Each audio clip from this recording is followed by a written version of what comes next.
Welcome to this, our final episode of the Political Update. I'm Mark Lannigan, happy to have been your host over the past 2.5 years. Today, we'll be talking impeachment. To start, Representative Justin Amash of Michigan reignited calls for the impeachment of President Donald Trump last Saturday when he became the first Republican in the House of Representatives to call for impeachment proceedings. Amash, who was given access to the redacted Mueller report, tweeted on Saturday that Trump had, quote, engaged in impeachable conduct. Amash's comments began a firestorm in Washington. Pro-impeachment Democrats began re-campaigning the Democratic leadership to support impeachment proceedings. The establishment, led by Nancy Pelosi, however, has been avidly arguing against impeachment, fearing it may ultimately hurt the Democrats in their chances in 2020. Speaking of presidential runs, anti-Trump Republicans have called on Amash to challenge Trump in the Republican primaries for president next year. The Libertarian Party also has offered Amash an opportunity to run for president under their platform. Amash's comments have revealed splits in both the Democratic and Republican parties going into 2020. Moreover, they have revealed how intensely partisan congressional proceedings have become.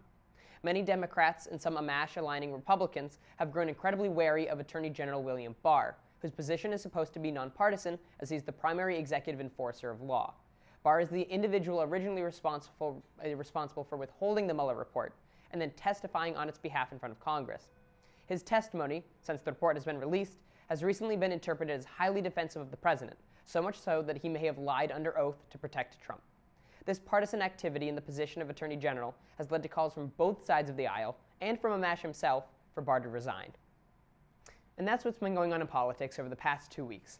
2.5 years ago, in December of 2016, we began this show and have covered stories all the way from the exit of the Paris Climate Agreement to the repeal of net neutrality in the Republican tax plan to last week covering all of the major candidates for president in 2020. Our first episode began discussing Trump's transition team, actually, after having just won the 2016 election. The groundbreaking news was the selection of Steve Bannon and Reince Priebus to lead parts of the transition team from the Obama presidency to Trump's.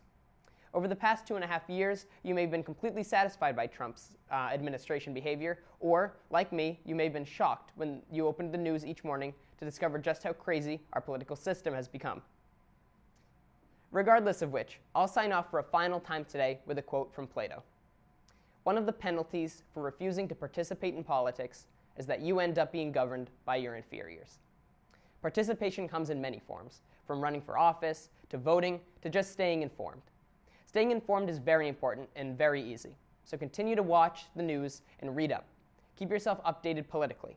And with that, I'll send it back to the studio. I'm Mark Lannigan, signing off from the Political Update.